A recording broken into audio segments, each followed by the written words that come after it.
तो हेलो नमस्कार good morning स्वागत वेलकम। आई विश आप सब लोग बहुत शानदार होंगे और आज के सेशन को हमें और भी बढ़िया तरीके से क्या करना है, डील करना है, right? So get ready. I hope everything is clear. Audio का इशू नहीं है और वीडियो का इशू नहीं है। इससे पहले मैं आगे बढ़ूं, मैं आपको एक लाइफ का एक मोटिवेशन जरूर देना चाहता हूँ। पता है, हम लोग जो हैं अपनी स्टूडेंट लाइफ से लेकर अपनी अर्निंग लाइफ तक, स्टूडेंट लाइफ जो एक होती है वो लर्निंग लाइफ होती है। तो इंसान लर्निंग लाइफ से लेकर अर्निंग लाइफ तक का क्या करता है, सफर है जो तैयार करता है। और जब उसकी अर्निंग लाइफ खत्म हो जाती है तो फिर उसकी एक और लाइफ स्टार्ट होती है जिसको कहा जाता है बर्निंग लाइफ, जहां पे अपनी जिंदगी को बर्न करते करते करते करते फाइनली क्या करता है, खुद को एक तरीके से कंप्लीटली इनविजिबल कर देता है। Learning, earning and at the same time burning. देखो, लालच पैसों का नहीं करना चाहिए, सही बात है। बट सही बात यह भी है कि बिना पैसे लोग आपका लालच नहीं करेंगे, मतलब आपसे कोई मतलब है जो नहीं रखेंगे। करेक्ट। एक बहुत अच्छे इंसान ने एक बात कही है कि पैसा जो है वो गिनती से नहीं डरता, पैसा गिनती से नहीं डरता, लेकिन पैसा जो है वो उनसे जरूर डरता है जो उसे टाइम टू टाइम गिनते नहीं है। मतलब कि हमें अपनी लाइफ के अंदर जो है हर चीज का क्या रखना चाहिए, हिसाब किताब है जो रखना चाहिए। चाहे बात किसी भी चीज की हो, पैसों की हो या फिर आपके नेटवर्क की हो। मतलब ये बहुत जरूरी है कि आप समय समय पर इस बात को चेक करते रहें कि कौन ऐसा पर्सन है जिस पर आप ट्रस्ट कर सकते हो, जो आपके किसी काम को डील कर सकता है वगैरह। ये जरूरी है क्योंकि किस समय कौन सी चीज कहाँ पे काम आएगी इसका अपन कुछ कह नहीं सकते। ये बात नोट करके रखना। इसलिए हमेशा टाइम टू टाइम ना अपने नेटवर्क को एनालिसिस करते रखो। आपके फोन के अंदर जो आपकी कॉन्टेक्ट मेमोरी है ना, कभी कभार हफ्ते में 15 दिन में एक बार बैठ के उसको स्क्रॉल जरूर करना। एक आदत बना दीजिए। इससे इंसान क्या करता है, अपनी मेमोरी में उन लोगों को भी याद रखता है जो अलग अलग कंसेंट चीजों से जुड़े हुए हैं। दूसरा, आप चूंकि एंड्रॉइड फोन यूज करते हो ना, तो एक आदत हमेशा बना लो कि इंसान समय के साथ कुछ चीजों को भूल जाता है। तो आपके एंड्रॉइड फोन के अंदर जो है, जब आप किसी का भी कॉन्टेक्ट सेव करते हो तो उसके बारे में एक दो लाइन जरूर लिखो। आपके पास ऑप्शन है, आप ईमेल वाले ऑप्शन में लिख सकते हो, किसी किसी फोन में तो शॉर्ट नोट का एक ऑप्शन आता है, जरूर मेंशन किया करो। इससे क्या होता है, उससे फ्यूचर में जब भी कभी भी आप उस इंसान के बारे में कुछ भी सोचते हो, रिकॉल करते हो ना, तो उससे जुड़े हुए उसके काम का, उसका बिजनेस वगैरह है, वो भी हमें ऑटोमेटिकली रिकॉल हो जाता है। तो बात छोटी सी है लेकिन इसको हमेशा याद रखना। चलिए शुरू करते हैं। डोमेस्टिक वायलेंस कानून के ऊपर हमारा जो मेन सेगमेंट है वो चल रहा था, और जहां तक मुझे याद है हम लोग सेक्शन नंबर 3 यानी कि डोमेस्टिक वायलेंस क्या होता है क्या नहीं होता है, इस बात को अच्छे तरीके से ऑब्जर्व कर चुके थे। इतना ही नहीं, हम लोगों ने जो 4 अलग अलग तरह के अब्यूज थे, कौन कौन से अब्यूज थे वहां पे, फिजिकल अब्यूज, सेक्सुअल अब्यूज, आपके वर्बल एंड इमोशनल अब्यूज, और साथ ही साथ में इकोनॉमिकल अब्यूज। इन पॉइंट्स को हमने क्या किया था, ऑब्जर्व करने का है जो प्रयास वहां पे कर लिया था। ठीक है, अच्छा। देयर आफ्टर हम लोगों ने एक सेगमेंट और स्टार्ट किया था, वो था सेक्शन नंबर 12। ये सेक्शन नंबर 12 क्यों इंपॉर्टेंट है, आज मैं आपको इसका पहले एक प्रैक्टिकल रीजन बताता हूँ, ठीक है, और फिर उसके बाद में वापस आपको मैं बेयर एक्ट पे लेके जाऊंगा। तो अब अगर आपने प्रैक्टिकल चीज देख ली तो आपको यहाँ दिमाग के क्लिक कर जाएगा कि अच्छा हाँ, ये जो चीज हम पढ़ते हैं वो यहाँ पे इस तरीके से क्या होती है, यूटिलाइज है जो होती है। ओके, तो शायद आप बेयर एक्ट के अंदर थोड़ा सा और इंटरेस्ट है जो वहां पे दिखाएंगे। Correct. So here we have, और यहाँ पर मैं रैंडमली जो है आपके बीच में पीडीएफ को ओपन है जो कर रहा हूं, और आप उस पीडीएफ को उस वे में समझने की कोशिश करेंगे। सी, स्क्रीन पर आपका अटेंशन होना चाहिए। देखो, आप देख पा रहे हो मेरे पास एक पीडीएफ है। ये पीडीएफ है जयपुर कोर्ट की, ठीक है। जयपुर के अंदर जो सीजेएम कोर्ट है, chief judicial magistrate, chief judicial magistrate, basically chief judicial magistrate, जिसको हम लोग शॉर्ट में सीजेएम कहते हैं।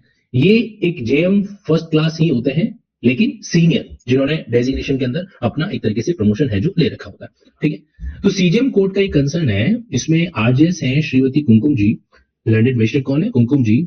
तो उनके केस के अंदर एक केस आया इंदू मीणा का। ठीक है, इंदू मीणा का केस है, कहाँ का ये आपके जिला जयपुर का, ये थाना चंदवाजी करके, वहां पे पुलिस स्टेशन है चंदवाजी, वहां का ये।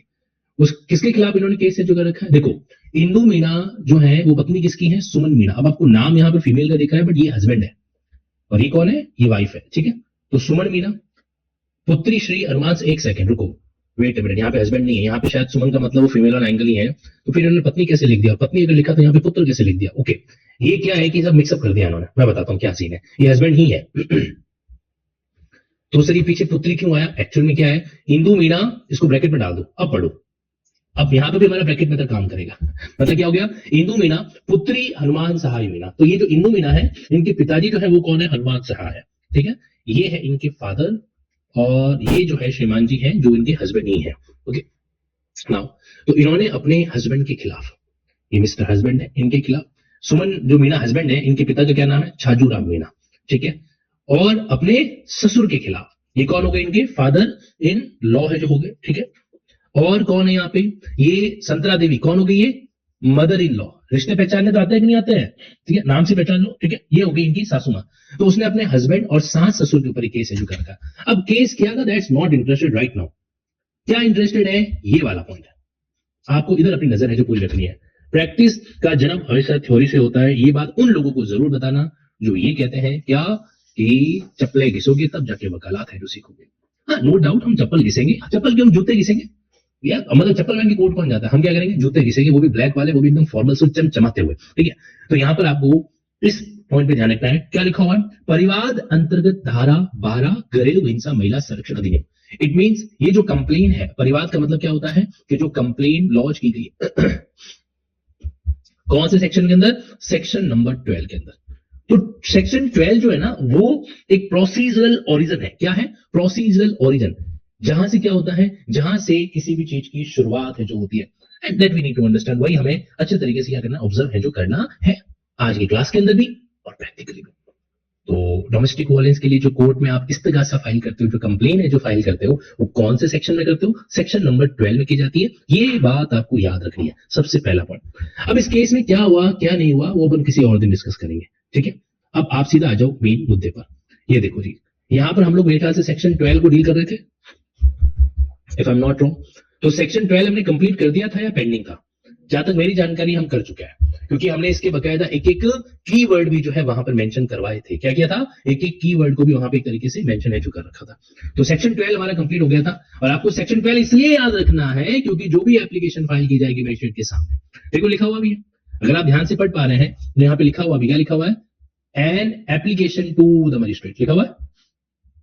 और हमने क्या देखा था इस केस में भी? क्या हो रहा था कि भाई मजिस्ट्रेट के सामने जो है इस तरीके से आवेदन है जो किया गया। तो आवेदन मैं परिवार है यहाँ पे किया गया। तो कौन फाइल कर सकता है इस तरह का एप्लीकेशन?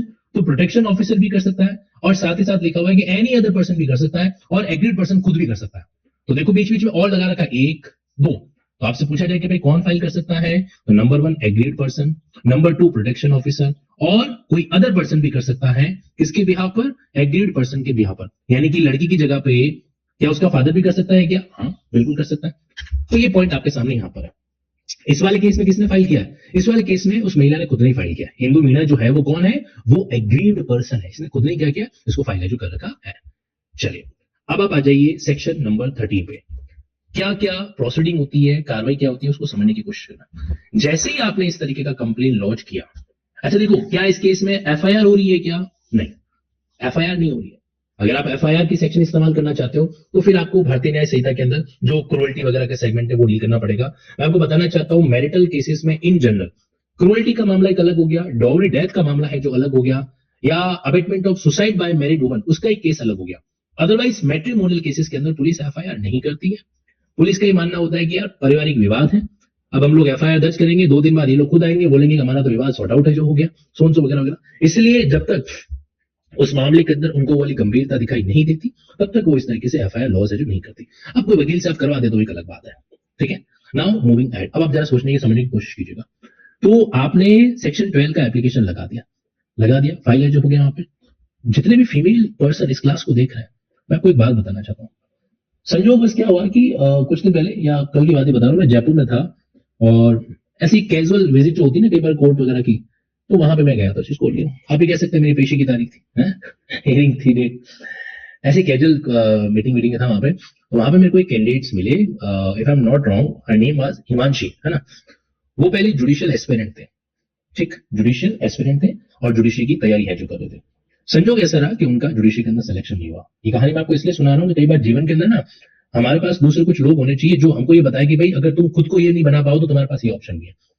तो आई केम टू नो कि वो लड़की वहां पे जो है ना अच्छे तरीके से लीगल रिसर्च भी करती है और प्रैक्टिस भी कर रही है वहां पे, और she is joint secretary there at the bar as well as, मतलब उसने खुद को स्टैब्लिश कर दिया।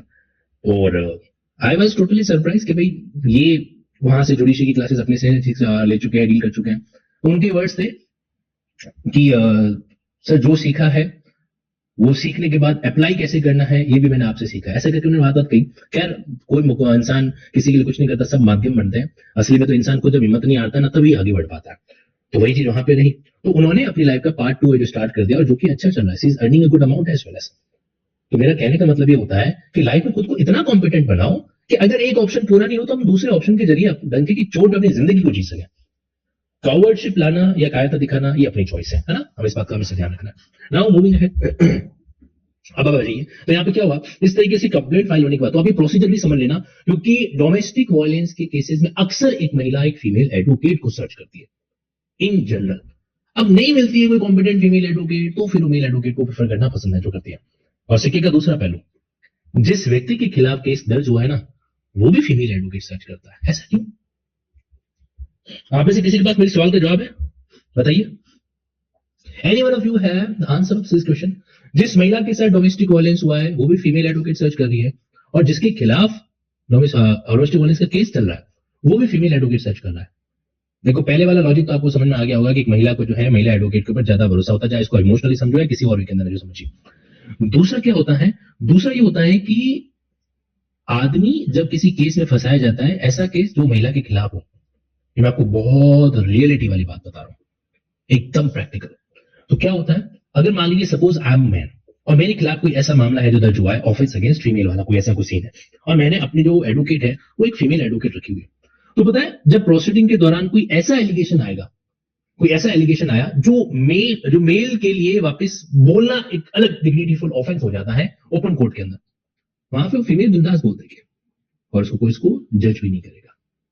ये होता है, आप ध्यान रखना। कई बार जो ऐसा है कि कुछ चीजें जो है अगर फीमेल के एंगल से की जाती हैं, फीमेल के अगेंस्ट में की जाती है, तो नोबडी विल जज, और अदरवाइज वहां पे प्रॉपर तरीके से फिर अलग ही ट्रायल का मामला चलता है।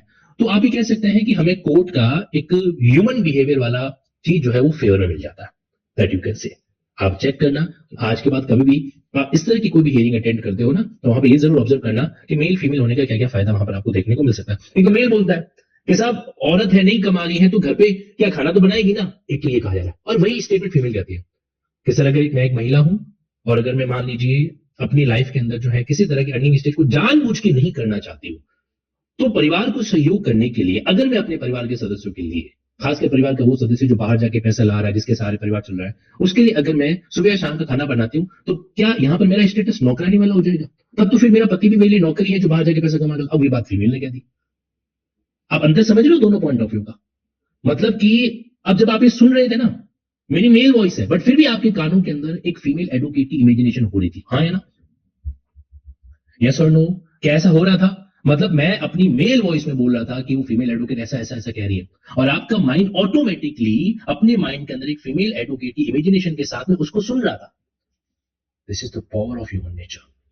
ये क्या है? ह्यूमन नेचर की पावर है। तो जब इस क्लास के अंदर हम लोग कोई प्रैक्टिकल कोट नहीं कर रहे हैं, फिर भी हमारा माइंड जो है वो इस तरीके से ऑब्जर्व कर सकते हैं। तो सोचो अगर वाकई में सामने फीमेल एडवोकेट ही सारी बात कह रही है और डोमेस्टिक वायलेंस का केस चल रहा है और लड़के के बिहाफ पर मैडम बोल रही है, तो फर्क पड़ता है। कई बार क्या होता है, हम सही फील्ड चूज नहीं करते, इसलिए सक्सेसफुल नहीं हो पाते। कई बार हमें ऑब्जर्व करना होता है कि हमारा कॉम्पिटेंसी कहां पे हो सकता है, और कॉम्पिटेंसी को ऑब्जर्व करने के लिए आपको वेरियस चीजों को प्रोसेस करना बहुत जरूरी है। अगर आप अलग अलग तरह के जजमेंट को पढ़ेंगे, अलग अलग तरह की कहानियां पढ़ेंगे, ऑब्जर्वेशन करेंगे, तो एक द सेम टाइम आपका दिमाग ऑटोमेटिकली ऑब्जर्व करेगा, अच्छा हाँ ये सारे ऑप्शन हमारे पास अवेलेबल होते हैं। Okay, yes, now moving ahead. तो अब यहां पर आ जाते हैं अपन इस सेगमेंट के अंदर, और यहां पे आपके सामने जब इस तरीके से क्या हो जाता है, जब इस तरीके से एप्लीकेशन जो है फाइल हो जाती है, उसके बाद में अगला स्टेप क्या होता है, see a notice of the date of hearing. देखो हम लोगों ने सेक्शन 12 के अंदर कुछ टाइम लिमिट भी पढ़ी थी। क्या टाइम लिमिट पढ़ी थी कि जो फर्स्ट हियरिंग है वो कब होनी चाहिए, जैसे ही एप्लीकेशन रिसीव हुई उसके 3 डेज के अंदर, और पूरा मामला कितने में डिस्पोज होना चाहिए, 60 डेज में होना चाहिए। तो ये तो बहुत बड़ी आसान सी वकालत वाला सेगमेंट है, फटाफट फटाफट इसमें केस जो है वो डिस्पोज किया जा सकता है। तो फर्स्ट हियरिंग से पहले क्या करना पड़ेगा, see a notice of the date of hearing जो कि सेक्शन 12 में फिक्स की गई है, shall be given by the magistrate to the protection officer. Point to be noted, जो हियरिंग का नोटिस है वो मजिस्ट्रेट किसको देगा, प्रोटेक्शन ऑफिसर को। वो शैल गेट इट सर्व, वो उसको सर्व कराएगा, जो भी मीन उसको ठीक लगे, by such mean as may be prescribe, इसको ब्रैकेट में डालो। वो शैल गेट इट सर्व, किसके ऊपर सर्व करवाएगा, ऑन द रेस्पोनेंट, जो सामने रेस्पोनेंट है उसको नोटिस सर्व कराया जाएगा, और या फिर कोई भी अन्य अदर पर्सन, जैसा मजिस्ट्रेट ने क्या कर रखा है, डायरेक्ट है जो कर रखा है, कितने दिनों में, मैक्सिमम पीरियड ऑफ 2 days और such further reasonable time as may be allowed by the magistrate. तो यहां पर आपका एक तरीके से 2 days का नोटिस पीरियड हो गया। Can I say that? Notice period कितना हो गया यहाँ पे, 2 days का एक तरीके से नोटिस पीरियड है जो यहाँ पे हो गया। नोटिस पीरियड कितना 2 days का यहां पर आपको देखने को मिलेगा। See a declaration of service of notice made by the protection officer in such form as may prescribe. अब प्रोटेक्शन ऑफिसर जो है वो कोर्ट में इस बात का डिक्लेरेशन दे देता है, जो भी फॉर्मेट प्रेस्क्राइब कर रखा है कि भाई नोटिस सर्व कर दिया गया, तो ये मान लिया जाएगा, क्या मान लिया जाएगा, ये इस बात का प्रूफ होगा कि such notice was served upon the respondent and any other person, जैसा भी डायरेक्ट जो किया गया। अगर कोई कॉन्ट्राडिक्ट आ जाता है तो एक अलग बात है। इन जनरल यानी कि इस बात का क्या प्रूफ है कि नोटिस सर्व हुआ। आप अगर कोर्ट के अंदर लड़के की तरफ से फाइट कर रहे हो और आप कह रहे हो साहब हमको तो नोटिस ही नहीं मिला, तो आप क्या बोलोगे, आप बोलोगे कि साहब कोर्ट में प्रोटेक्शन ऑफिसर के द्वारा इस बात की डिक्लेरेशन ही नहीं दी गई है कि नोटिस सर्व किया गया, तो कोर्ट कैसे प्रिज्यूम कर सकता है कि नोटिस ड्यूली सर्व है यहां पे। अब ये पॉइंट आपको कब पता होगा, जब आपने सेक्शन 13 सबसेक्शन 2 है जो पढ़ रखा होगा। और आपको पता है अगर नोटिस प्रॉपर्ली सर्व नहीं हो तो बकायदा एक्स पार्टी प्रोसीडिंग को सेट असाइड भी किया जा सकता है। ये भी बड़ा रिलेवेंट पॉइंट है। एक्स पार्टी का मतलब एक पक्षीय कार्रवाई। आप लोग है ना क्लास को इस तरीके से अटेंड करना कि हम इसी बेसिस पर इसकी प्रैक्टिस भी कर सकें। जब तक डोमेस्टिक वायलेंस केस चल रहा है, जितने केसेस हो सके डीबीकी से जुड़े हुए आपको कहीं पर भी मिले उसको डील करो, इससे आपकी थ्योरी और प्रैक्टिस दोनों शानदार है। ओके नाउ तो यहां पे क्या जाएगा, प्रूफ ऑफ सर्विस। आप चाहें तो साइड में लिख सकते हैं, ये क्या हो जाएगा, प्रूफ ऑफ सर्विस। तो ये पॉइंट यहां पर आपको देखने को मिल जाएगा। आगे बढ़ते हैं अपन सेक्शन नंबर 14 पे। अब जैसे मैंने आपको बताया था, क्या था ये, फैमिली मैटर था। सर दोबारा बताइए, हमको समझ में नहीं आया। तो तुम क्या सुबह सुबह पोहे खा रहे हो एकदम मूंगफली और नमकीन डाल के? अटेंशन प्लीज, वापस बोल देता हूं मैं। देखो नोटिस आपको सर्व करना पड़ेगा कम से कम 2 दिन का, ठीक है। अब सामने वाले को नोटिस सर्व हुआ है या नहीं हुआ है, व्हाट इज द प्रूफ। तो जो प्रोटेक्शन ऑफिसर है, जिसको हमने कहा था, मजिस्ट्रेट ने कहा था कि तुम जाके इसको नोटिस सर्व करो, तो वो प्रोटेक्शन ऑफिसर अपनी डिक्लेरेशन कोर्ट में सबमिट करता है कि नोटिस सर्व हो गया। तो ये जो डिक्लेरेशन है इसके बेसिस पर कोर्ट ये मानेगा, शैल प्रिज्यूम करेगा, क्या करेगा, नोटिस सर्व हो चुका है। बस इतना सा। अब आगे बढ़िए, नाउ मूविंग अहेड। तो मतलब प्रूफ ऑफ एविडेंस क्या होगा, तो इसका आंसर क्या है, पीओ डिक्लेरेशन। तो प्रोटेक्शन ऑफिसर की जो डिक्लेरेशन है वो क्या कहलाएगी, प्रूफ ऑफ एविडेंस। आप यहां पे लिख सकते हैं पीओ डिक्लेरेशन। आप पता है साथ साथ में काम और कर सकता है, जैसे प्रोटेक्शन ऑफिसर का अपॉइंटमेंट कौन से सेक्शन में होता है, प्रोटेक्शन ऑफिसर का अपॉइंटमेंट कौन से सेक्शन में होता है, एनीवन ऑफ यू, बस नकल मार के बता दो। अब देखो प्रॉब्लम यही है कि क्लास स्टार्ट होने में जो शुरुआत में सपोज करो 4-5 मिनट लग जाए ना, तब हमारे मन में सारे ख्याल आते हैं, यार ये सर जो है ना पंक्चुअल नहीं है। मतलब 8 AM का कोई अगर टाइमिंग होता है तो बंदा ठीक है 8:01 तक हम अलाउ कर सकते हैं। हम आधुनिक जमाने के स्टूडेंट, 8:01 हो गया चलो अलाउ कर देंगे 2 मिनट, मतलब 8:05 हो रहे हो तब आप क्लास अटेंड कर रहे हैं। तो उन 5 मिनट के अंदर है ना हम सारा का सारा वो जो ईगो सेटिस्फाइड करता है किसके खिलाफ, उस फैकल्टी के खिलाफ। बजाय इसके क्या हम 5 मिनट के अंदर पुरानी क्लास को थोड़ा फटाफट रिकॉल किया जाए तो है नहीं, यही देख लो क्या बताया क्या नहीं बताया, तो भी काम आसान हो सकता है ना। अब जैसे ही मैंने पूछा कि प्रोटेक्शन ऑफिसर का अपॉइंटमेंट कौन सा होता है, इंडेक्स देख रहा है, और इनको लग रहा है कि जब इंडेक्स देख रहे हैं तो मैं इनको नहीं देख रहा हूं, है ना। तो ऑनलाइन की क्लास का ये मतलब थोड़ा होता है आप लोग लैपटॉप और मोबाइल में देख रहे हो, आपको पता है आपके कैमरे है उसके अंदर, या फिर काम करो ब्लैक कलर की टैप लगा दिया करो कैमरे के अंदर ताकि मुझे दिखेगा नहीं, वरना मेरे को सब दिखाई देता है कि तुम जो है वो इंडेक्स देख के ऐसा कर रहे हो कि नहीं कर रहे हो। हल्के में ले रखा है लिंकिंग ऐप को आपने, टेक्नो फ्रेंडली है ध्यान रखना। तो यहाँ पे ना सारा पता चल जाता है कि तुम इससे पन्ने पलटते हो ना, वो सब कुछ दिखता है यहाँ पे। ये जो बीच बीच को कैंडे क्लास के अंदर खाता पीता क्लास अटेंड करता है, या कुछ कैंडे से हाथ में पकड़ के मोबाइल अटेंड कर रहे हैं, एहसान कर रहे हैं क्लास लेते लेते, सब दिखाई दे रहा है। सी नाउ मूविंग अहेड। अब यहाँ पर आ जाइए, तो आप इस बात को ध्यान में रखेंगे कि आपके सेक्शन नंबर 8 में क्या किया जाता है, प्रोटेक्शन ऑफिसर को अपॉइंट है जो किया जाता है, क्या किया जाता है सेक्शन नंबर 8 के अंदर। ओके चलिए अब मूविंग अहेड, सेक्शन नंबर 14 पे आ जाइए आप। सेक्शन नंबर 14 में क्या क्या लिखा हुआ है, देखो काउंसलिंग, क्योंकि परिवार का मैटर है तो हम लोग क्या करते हैं, एक बार उसको मैटर को सॉर्ट आउट करने का प्रयास करते हैं आगे बढ़ने से पहले। मजिस्ट्रेट क्या कर सकता है, किसी भी स्टेज पर, ध्यान रखना एनी स्टेज लिखा हुआ है, जरूरी नहीं है कि शुरुआत की स्टेज पर ही हो, किसी भी स्टेज पर डायरेक्ट द रेस्पोनेंट या एग्रीड पर्सन, या दोनों को सिंगली या जॉइंटली। वो आपने वो देखा था तन्नू वेट्स मनु, नहीं देखी होगी, चलो कोई बात नहीं। उसमें क्या एक सीन होता है जहां पे वो जो आर माधवन है और वो जो कंगना राणावत है, दोनों को आमने सामने बैठा के ऐसे काउंसलिंग है जो की जाती है। ओके चलो, तो मजिस्ट्रेट क्या कर सकता है, किसी भी स्टेज पर डायरेक्शन दे सकता है दोनों में से किसी पार्टी को कि भाई आप एक बार काम करो, काउंसलिंग है जो कर लो।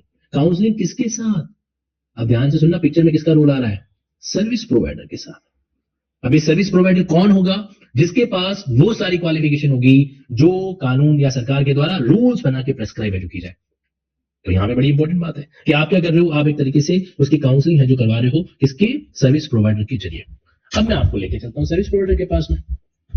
अच्छा, एक और चीज, ये सेक्शन 8 में आपके प्रोटेक्शन ऑफिसर है, तो प्रोटेक्शन ऑफिसर की जब आप ड्यूटी पढ़ोगे ना, प्रोटेक्शन ऑफिसर की जब आप ड्यूटीज पढ़ोगे तो आपको वो सारी बातें नजर आएगी जो हमने अलग अलग जगह में पढ़ी है। आप एक काम करो, जरा चेक करो तो सेक्शन नंबर 9 में क्या इसमें कहीं पर भी वो जो नोटिस सर्व करने वाला कामकाज है उसके बारे में कुछ दे रखा है क्या, या वो जो रिपोर्ट तैयार की जाती है उसके बारे में कुछ दे रखा है क्या, डोमेस्टिक इंसिडेंट रिपोर्ट।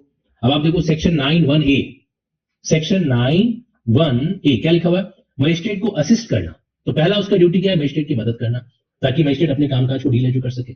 दूसरा डोमेस्टिक इंसिडेंट रिपोर्ट है जो बनाना, 9(1)(b), पहला काम क्या था, मजिस्ट्रेट को असिस्ट करना। दूसरा क्या था, DIR है जो बनाना। तो ये पॉइंट आपके सामने है जो आ गया। आगे देखो, to make an application, section 12 में हम लोगों ने क्या पढ़ा, एप्लीकेशन कौन कौन दे सकता है, एग्रीड पर्सन, प्रोटेक्शन ऑफिसर और कोई भी अदर पर्सन उसके बिहाफ पर।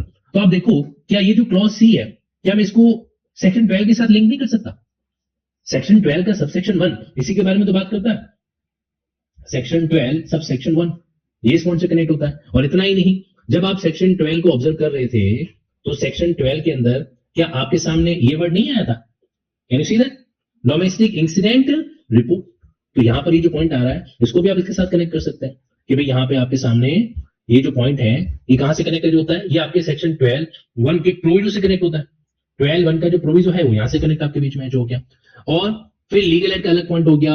अब देखो जितने भी सर्विस प्रोवाइडर है उनकी लिस्ट कौन एक तरीके से मेंटेन करेगा, प्रोटेक्शन ऑफिसर। अगर मजिस्ट्रेट को जानकारी चाहिए कि भाई इन दोनों का ये जो पति पत्नी है जिनका डोमेस्टिक वायलेंस की प्रोसीडिंग चल रही है, मैं इनको काउंसलिंग के लिए भेजना चाहता हूं, तो कौन से सर्विस प्रोवाइडर के पास भेजूं, तो मजिस्ट्रेट को ये लिस्ट कौन अवेलेबल करा सकता है, प्रोटेक्शन ऑफिसर, क्योंकि इस लिस्ट को मेंटेन कौन करेगा, प्रोटेक्शन ऑफिसर, है ना। तो ये वाला पॉइंट आपके सामने हो गया। फिर और भी कई सारे छोटे बड़े पॉइंट है, जैसे जरूरत पड़े तो उसको मेडिकली एग्जामिन करवाना। आज एक विडियो और वायरल हो रहा है, कौन सा वीडियो वायरल हो रहा है, जिसमें सासू मां ने उस लड़की के हाथ पकड़ रखे हैं और हस्बैंड जो है वो किसी हथियार से उस लड़की को मारपीट है जो कर रहा है। ऐसा नहीं है कि भारत में डोमेस्टिक वायलेंस नहीं होता, ये तो झूठे केसेस इतने फैल चुके हैं कि हमें सच वाले केसेस दिखाई नहीं देते। बाकी ससुराल की चार दीवारी के अंदर उस महिला को, जो महिला को मतलब मारा जाता है, पीटा जाता है, that's not a new thing. ये कई सदियों से होता आ रखा है और आज भी कई सारे घरों के अंदर है जो होता है। पर लड़की के माता पिता ये बोलते हैं कि भाई तेरा घर है, कैसे कैसे एडजस्ट करके चलो, और एडजस्टमेंट के चक्कर में वो मार भी खाती है, उधर भी होता है। और आजकल कई बार क्या होता है, कुछ वीडियोस भी हमारे सामने है जो आ जाता है। Now see further moving ahead, monetary relief को अरेस्ट करना या और कोई भी अदर ड्यूटी जो भी प्रेस्क्राइब है जो की जाए, है ना, या सेफ शेल्टर होम अवेलेबल कराना, किसको, एग्रीड पर्सन को। अब देखो ये सेक्शन 9 दिखने में बड़ा दिख रहा है, लेकिन जब हम लोगों ने शुरुआत के बी और सी पढ़ा, खासकर बी और सी, हमें 1% भी ऐसा नहीं लगा कि इसमें कुछ नया है। क्यों, क्योंकि हम सेक्शन 12 ऑलरेडी पढ़ चुके हैं। तो कई बार ऐसा होता है कि एक दूसरा सेक्शन इनडायरेक्टली आपको पहले वाले सेक्शन के साथ में क्या करता है, लिंक है जो करता है, कनेक्ट है जो करता है। ओके, चलिए मूविंग अहेड। तो ये आप ध्यान रखना, सेक्शन 8 का जिन जिन सेक्शन के साथ कनेक्टिविटी होता है 8 और 9 का, तो आप साइड बाय साइड क्या करना, मूव करते जाना। एक मजेदार बात और बताऊं ना आपको, कानून ये कहता है कि प्रोटेक्शन ऑफिसर जो है ना, जहां तक पॉसिबल हो सके एक महिला होनी चाहिए। जेंडर डिस्क्रिमिनेशन है यहाँ पे, पर है तो है। कानून पुरुष को जो है वो बड़ी खतरनाक निगाहों से देखता है कि तुम जो है ना तुम बदमाशी करोगे, है ना, ये महिला है, ये सोफिस्टिकेटेड तरीके से चीजों को डील है जो करेगी, सोच वगैरह वगैरह। तो यहाँ पे जहां तक पॉसिबल हो सके क्या होना चाहिए, महिला होना चाहिए, बट महिला ही होना चाहिए ऐसा जरूरी नहीं है। ठीक है, यहाँ पे लिखा हुआ as far as possible, as far as possible जो है ये चीज आपको यहाँ पे दे रखी है। तो ये भी आप ध्यान रखना। कई बार क्या होता है, जैसे हरियाणा ADA 2026 का अगर आप एग्जाम देखोगे ना, तो इसने एक सबक दे दिया या आपके सामने ये स्टेटमेंट वाले सवाल भी आ सकता है, और हो सकता है पूरा का पूरा पेपर ही स्टेटमेंट रीजनिंग वाला है जो आ जाए। अब आप सपोज करो उन्होंने ये स्टेटमेंट दे दिया कि प्रोटेक्शन ऑफिसर जो है shall be as far as practicable by woman, ये लिखा हुआ है। अब आप सोचते हो यार पिछले साल तो मैंने प्रोटेक्शन ऑफिसर का एग्जाम फॉर्म भरा था। आप सुनना ध्यान से, आप मतलब कई बार दिमाग किस तरीके से खुद को प्रैक्टिकली कनेक्ट करता है। आप भी कहोगे मैंने पिछले साल तो प्रोटेक्शन ऑफिसर का एग्जाम फॉर्म भरा था जब वैकेंसी आई थी, और मैं तो मेल हूं। इसका मतलब अगर मैं एक मेल जो है अप्लाई कर सकता है तो यानी कि मैंडेटरी नहीं है, तो ये बात फॉल्स है। ऐसे करके आपने स्टेटमेंट के बारे में क्या लिखा कि दिस इज फॉल्स स्टेटमेंट, और गलत हो गया। ठीक है, क्योंकि यहाँ पे क्या लिखा हुआ एज फार एज पॉसिबल जो है वो क्या होना चाहिए, एज फार एज पॉसिबल वहां पे फीमेल है जो होनी चाहिए। ये बात वहां पे क्या होती है, एप्लीकेबल है जो होती है। तो ये एक छोटा सा और सिंपल सा पॉइंट है जो आपको दिमाग के अंदर सेट जो करके रखना है। आगे बढ़ते हैं अपन यहाँ पे, याद रखना अब खुद को इस तरीके से भी तैयार करो कि स्टेटमेंट रीजनिंग वाले कंसर्न को भी हम क्या कर सके, डील है जो कर सके। चलिए मूविंग अहेड, सेक्शन नंबर 14 की बात वापस कर देते हैं। अच्छा, हमने सर्विस प्रोवाइडर नहीं पढ़ा ना, जिसके लिए गए थे वही नहीं पढ़ा। होता है कई बार, मतलब जब इंसान का बुढ़ापा सिर पे चढ़ जाता है ना, तो ऐसा होता है कि जो काम करने जाता है वो तो करता नहीं है। एक मैंने विज्ञापन देखा, एक बुजुर्ग व्यक्ति को मॉल में भेजा गया शॉपिंग वॉपिंग करने के लिए, वो बंदा सारा सामान वामान खरीद लेता है अपनी चॉइस का, है ना। मतलब वो एक तरीके से अलग अलग बॉटल लेता है, चिप्स खरीदता है, उसको शौक था, हर शाम को वो एक बॉटल लेके बैठ जाया करता था, और उस मॉल के अंदर बॉटल वॉटल ऐसी मिलती थी, है ना। जैसे आप फॉरेन कंट्रीज में जाओगे ना, फॉरेन कंट्रीज में लिकर की अलग से शॉप नहीं होती, ठेका वेका जरूरत नहीं है। वहां तो क्या है कि मॉल के अंदर ही आपको एक लिकर का कार्टून जो है एरिया दिख जाएगा वगैरह वगैरह, फिर आप वहां से शॉपिंग कर सकते हो, ऐसी कोई दिक्कत ही नहीं है। और ये अच्छा आइडिया, पता है, मतलब जिस चीज पे रोक लगाने से वो चीज ज्यादा आगे बढ़ रही है, ये बात फैक्ट है। आप जिस पे रोक लगाओगे लोग उसको उल्टा ज्यादा क्या करेंगे, डीले करेंगे। अब जैसे वो क्या नाम था, एक सतलुज मूवी करके आई, है ना, उस पे जो है उसको हटा दिया गया, तो आउट ऑफ एक्साइटमेंट लोग देख रहे हैं कि यार ऐसा क्या था, ऐसा क्या था उस मूवी के अंदर जिसको सरकार ने एक तरीके से क्या कर दिया, हटा दिया वहां से, तो ये पॉइंट बड़ा हो जाता है, मतलब उल्टा एक्साइटमेंट क्रिएट हो जाता है। क्या हो जाता है, एक्साइटमेंट है जो वहां पे क्रिएट हो जाता है। तो उस विज्ञापन में ये था कि वो जो ओल्ड मैन है वो सारा सामान खरीद देता है, जो भी अपना अपने लिए जो भी होता है, जब बिलिंग कराने जाता है तो उसके गले में क्या, उसकी वाइफ है ना, एक ऐसी पट्टी लटका के भेज देती है, उसमें लिखा हुआ था remind him to bring sugar. क्या लिखा हुआ था, सॉरी मिल्क, इनको रिमाइंड कराना कि दूध भी लेके आना है। तो वो उससे फिर वो बिलिंग काउंटर वाला देखता है कि अच्छा हाँ इसके गले में ऐसा लटका हुआ है। मतलब बता रहा हूँ कि बड़ा भाई में इंसान को क्या क्या भुला देता है। तो देख सर आप कुछ भूल तो नहीं रहे, कि no no no everything is perfect, go ahead, है ना, क्लियर माय बिल, ऐसे करके, कैसे मिल्क, ओ क्या प्लीज वेट, फिर वो जाके मिल्क लेके आता है ना। तो ऐसा होता है, करेक्ट। मैं तुम्हारा कह रहा हूं, तुम बूढ़े हो, मैं तो हूं नहीं अभी तक, मेरा तो दूर दूर तक कोई लेना देना नहीं है, ठीक है। सी, अब आगे आ जाते हैं अपन सेक्शन नंबर 12 पे, सेक्शन 10 पे क्या लिखा हुआ है, subject to such rules, subject to such rules as may be made in this behalf. कोई भी वॉलंटरी एसोसिएशन, कोई भी वॉलंटरी एसोसिएशन जिसका रजिस्ट्रेशन हो रखा है कहां पे, सोसाइटी रजिस्ट्रेशन एक्ट के अंदर, या कोई भी कंपनी जो इस तरीके से 1956, अभी चेंज हो चुका है 2013, नया कंपनी एक्ट आ रखा है जिसमें पुराने वाले कानून को क्या कर रखा है, रिप्लेस है जो कर रखा है 2013। तो उसके अंदर तो सर यहाँ पे चेंजेस क्यों नहीं हुए, इनका मन नहीं था इसलिए उन्होंने नहीं किया, ठीक है। तो डोमेस्टिक वायलेंस के कई ऐसे कानून है जहां पर ऐसा होता है। ये स्टूडेंट पूछ लेता है कि सर आपने तो कहा था कि कंपनी का नया वाला कानून आ रखा है, सर आप गलत मत पढ़ाया करो प्लीज सर, हम बड़ी उम्मीद के साथ आपकी क्लास ज्वाइन करते हैं, मैंने मतलब पैसा इकट्ठा कर करके आपकी फीस जमा कर रखी है, इतना इमोशनल क्यों हो रहे हो। हाँ? अरे भाई 1956 पुराने वाले पॉइंट ऑफ व्यू से लिखा गया था, ये एक्ट कब का है, 2005 का है, इन्होंने 2013 के अंदर जो है बाकी सब जगह से चेंजेस कराए नहीं। Anyway, so now moving ahead. अब यहाँ पर आपके सामने क्या है कि एक तरीके से कोई भी ऐसा वॉलंटरी एसोसिएशन या कोई कंपनी जो रजिस्टर्ड हो वगैरह सो या किसी अन्य लॉ के अंदर फॉर द टाइमिंग, और ऑब्जेक्टिव क्या होना चाहिए उस संस्थान का, ऑब्जेक्टिव होना चाहिए महिलाओं के अधिकारों का रक्षण, rights and interest of women, ध्यान रखना ओनली वुमेन, यहाँ पे महिला लिखा हुआ है, मेल पर्सन के बारे में बात है जो नहीं हुई है, by any lawful mean including providing of legal aid, medical, financial या अदर असिस्टेंट जो है, shall register itself with the state government. तो वो क्या करती है, खुद को रजिस्टर कर देती है, कैसे, एज ए सर्विस प्रोवाइडर। यानी कि हम लोग सर्विस प्रोवाइडर का कोई भी अपॉइंटमेंट वगैरह नहीं करते हैं, ऐसी संस्थान जो है वो सर्विस प्रोवाइडर के रूप में अपना रजिस्ट्रेशन कराने के लिए अप्लाई करती है। हमें लगता है कि भाई हाँ यहाँ पर जो है इस तरीके से ये जो चीज हो रही है तो ये महिलाओं की अधिकारों की सुरक्षा के लिए काम करता है, तो हम इनको सर्विस प्रोवाइडर एक तरीके से घोषित कर देता है। आगे देखो सेक्शन 10 का अगला पॉइंट क्या लिखा हुआ है यहाँ पे, ये सर्विस प्रोवाइडर जो कि रजिस्टर्ड है अंडर सबसेक्शन 1 के अंदर, तो उसके पास क्या क्या पावर है, पावर कह दो, ड्यूटीज कह दो, तो वो क्या कर सकता है, सर्विस प्रोवाइडर भी डोमेस्टिक इंसिडेंट रिपोर्ट रिकॉर्ड है जो कर सकता है, वगैरह वगैरह।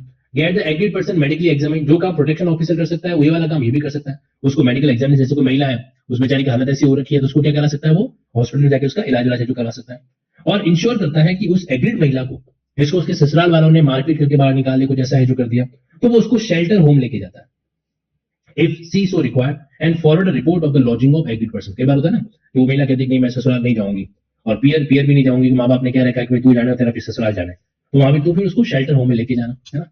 अब आप जरा इस पॉइंट को समझना, ये subsection 3 very very very important. Okay, see, कोई भी सूट, कोई भी प्रोसिक्यूशन या कोई भी लीगल प्रोसीडिंग शुरू हो ही नहीं सकती, नो सूट प्रोसीडिंग और लीगल प्रोसीडिंग। देखो ध्यान रखना, नेगेटिव तरीके से सेंटेंस को शुरू किया गया, नो सूट प्रोसीडिंग और लीगल प्रोसीडिंग शैल लाई अगेंस्ट एनी सर्विस प्रोवाइडर। अगर आप किसी सर्विस प्रोवाइडर या उसके मेंबर के खिलाफ अगर कोई कार्रवाई करना चाहते हो, कई बार कहते हैं ना कि भाई ये सर्विस प्रोवाइडर ने अपना काम अच्छे से है जो नहीं किया वगैरह वगैरह, तो ये पॉइंट आपके सामने कनेक्ट जो हो जाता है। सी, shall lie against any service provider or any member of the service provider who is or who is deemed to be acting or purporting to act under this act for anything which is in good faith done or intended to be done. अब देखो, सोचो कि ऐसा कोई service provider है और लड़के वालों ने उसको बोला कि भाई हम तुमको इतना इतना डोनेशन है जो दे देंगे, तुम्हें बस ये ध्यान रखना है कि जो तुम डोमेस्टिक इंसिडेंट रिपोर्ट बनाओ उसमें हमारे बारे में ज्यादा नेगेटिव है जो नहीं लिखो, तो हो गया काम। अब ऐसे केस में जनरली ऐसा होता है कि उस सर्विस प्रोवाइडर को कोर्ट के अंदर लड़की का जो वकील है वो ये कहता है साहब इन्होंने बदमाशी करी, इन्होंने करप्शन किया, इनके खिलाफ कार्रवाई जो होनी चाहिए, तो फिर सबसेक्शन 3 ध्यान रखना, आप उनके खिलाफ कार्रवाई कर सकते हो, लेकिन ध्यान रखना इससे पहले आपको क्या चाहिए कि यहाँ पर आपके सामने आ रखा है कि जिन्होंने गुड फेथ में ऐसा कुछ भी काम कर रखा है तो उनके खिलाफ कोई भी कार्रवाई है जो नहीं होगी, यानी कि गुड फेथ प्रोटेक्शन। आप यहाँ पे लिख सकते हैं, क्या लिखेंगे यहाँ पे कि ऐसे व्यक्तियों को क्या मिल रहा है, अगर इन्होंने गुड फेथ में काम कर रखा है गुड फेथ प्रोटेक्शन मिल रहा है। क्योंकि कई बार क्या होता है लड़की झूठ भी बोल जाती है और लड़की का झूठ जब वो सर्विस प्रोवाइडर पकड़ के कोर्ट में पेश करता है तो वो क्या बोलती है, सीधा आरोपी लगाती है कि साहब इन लोगों ने सामने वाली पार्टी से पैसे खा लिए, ऐसा कर दिया, वो कर दिया, सो एंड सो। आप में से किसी ने एक नाम सजेस्ट किया है तो let find it out. RUWA women association, RU का मतलब तो मुझे नहीं पता, लेकिन WA का मतलब पता चल रहा है कि विमेन एसोसिएशन होगी शायद, लेट्स सी।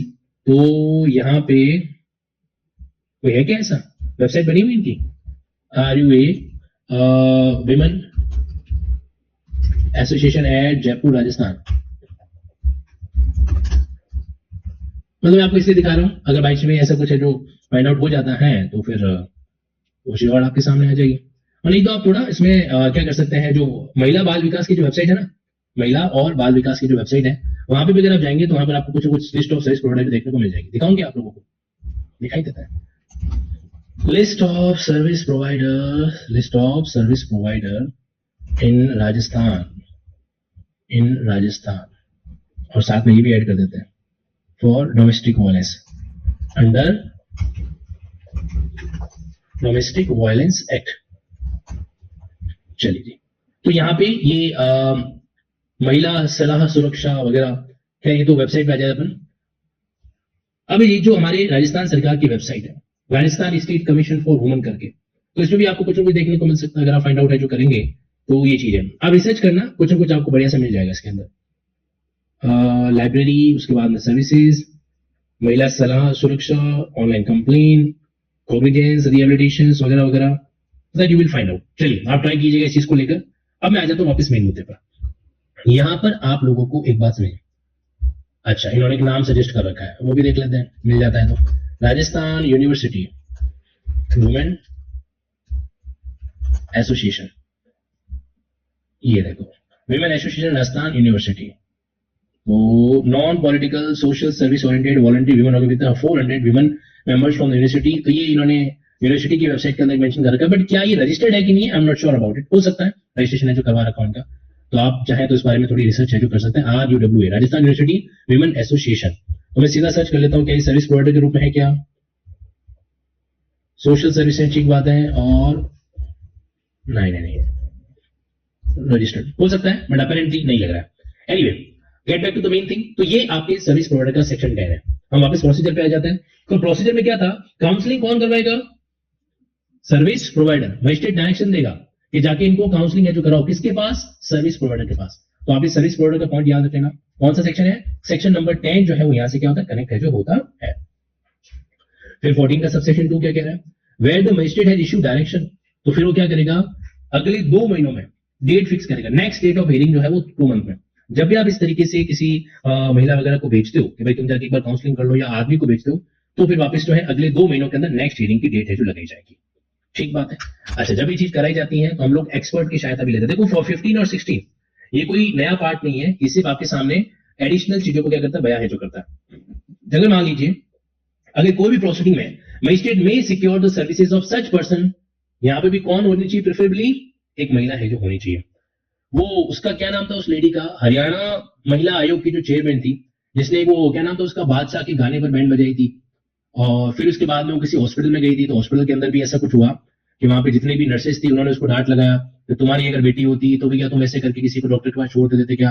फिर प्रोटेस्ट हुआ तो शायद उसने वॉलंटरी इस्तीफा भी दे दिया। उसकी जो आप अगर पढ़ेंगे ना, मतलब बायोग्राफी वगैरह है, तो पढ़ने लायक है। एक एक्टिव पर्सन किस तरीके से वर्कआउट करता है वो आपको वहां पे देखने को मिलेगा। हाँ, लेकिन उनमें थोड़ा सा सोशली खुद को आगे फेम अचीव करने का भी शौक था, ऐसा भी वहां पर आपको देखने को मिलेगा। बट ओवरऑल जो है ये इस तरह की जो चीजें होती है वहां पर आ सकती है। तो वेलफेयर एक्सपर्ट के रूप में एक महिला को क्या किया जाता है, प्रेफर जो किया जाता है, whether related to the aggrieved person और not, including a person engage in promoting family welfare. तो यहाँ पे प्रिफरेबली महिला होनी चाहिए, लेकिन ऐसा नहीं कि महिला ही हो, मेल भी है जो हो सकता है, वह चाहे वो कौन हो, related to the aggrieved person और नॉट, चाहे वो किसी उस महिला से जुड़ा हुआ कोई व्यक्ति हो या नहीं हो, including a person engage in promoting family welfare as he thinks fit for the purpose of assisting. तो एक्सपर्ट कोई भी हो सकता है, मतलब जरूरी नहीं कि आप जो है कोई डिग्री लेके बैठो कि आपके पास ये एक्सपर्ट डिग्री हो ना, इट कैन बी एनीथिंग, कोई भी है जो हो सकता है। हाँ, मैं बात जो भी थोड़ी देर पहले आपसे जो कर रहा था ना, वो बात कर रहा था मैं रेणु भाटिया के लिए। तो ये हरियाणा महिला आयोग की जो है शायद ये अध्यक्षा जो है चेयरपर्सन है जो वहां पे रही हुई है। ओके, नाउ मूविंग एट, ये जो भी प्रोसीडिंग होगी वो एचडी क्वालिटी के कैमरा के सामने होगी। जैसे आप लोग बिल्कुल कैमरे में देख रहे हो वैसे होनी चाहिए। नहीं, ये कैमरा नहीं है। देखो, आप लोगों ने अंग्रेजी में एक वर्ड सुना होगा रूम। इस रूम वर्ड को हिंदी में क्या बोलता है?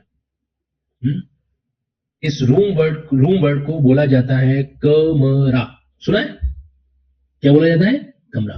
तो जब कभी लिखा जाता है proceeding to be held in camera, it means बंद कमरे में होनी चाहिए। प्रोसीडिंग जो है वो ओपन कोर्ट में नहीं होनी चाहिए, मतलब पब्लिक वहां पे एक्सेस नहीं करे। तो इसका मतलब क्या होता है कि कैमरा प्रोसीडिंग डजंट मीन कि ये कैमरा के सामने होनी चाहिए या इसका पूरा वीडियोग्राफी आपको करना है, नहीं। यहाँ पे कैमरा का मतलब ये होता है कि there should not be open court, no open proceeding. और नो ओपन प्रोसीडिंग का मतलब है क्या नहीं होना चाहिए? पब्लिक एक्सेस नहीं होना चाहिए। पब्लिक एक्सेस नहीं होना चाहिए। लोगों को बड़ा मजा आता पति पत्नी को झगड़ते हुए देख के, अजीबोगरीब लग रहा है, सच है। People enjoy a fighting between a couple. देख लेना, आपको भी आता है। क्यों आता है? आपको कभी कभी रोड पे जो है मान लीजिए पति पत्नी इस तरह के झगड़ते हुए दिखाई दे, आप आराम से बैठ के देखते हो, तो शुक्र है कि आपके पास पॉपकॉर्न का ऑप्शन नहीं है, वरना वो भी लेके देखो, अरे वाह वाह वाह, चलो तो झगड़ा चल रहा है, समथिंग लाइक दैट। इनफैक्ट अगर आप सीढ़ियों में थर्ड फ्लोर पे चढ़े हुए, आपको किसी ने बताया ग्राउंड फ्लोर पे झगड़ा हो रहा है, वापस नीचे उतर जाओगे आप? मैं देखेगा, पूछे क्यों देख रहे हो? मैं जीवन का अनुभव लेना चाहता हूँ। अनुभव नहीं लेना चाहते, तुम्हें मजा आ रहा है ऐसे करके। तो दुनिया का भी यही सीन है, they always want to see other people fighting, right? चलिए जी, सो दैट्स ऑल अबाउट, ये बस मेन बातें थी इसकी प्रोसीडिंग के संबंध में। फिर आप लोगों से मेरी मुलाकात होगी और उस दौरान मैं आपको जो अलग अलग रिलीफ ग्रांट किए जाते हैं उनके बारे में क्या करूंगा, चीजों को डील कराने का प्रयास है जो करूंगा। Okay, thank you so much for today session. Take care, tata, bye.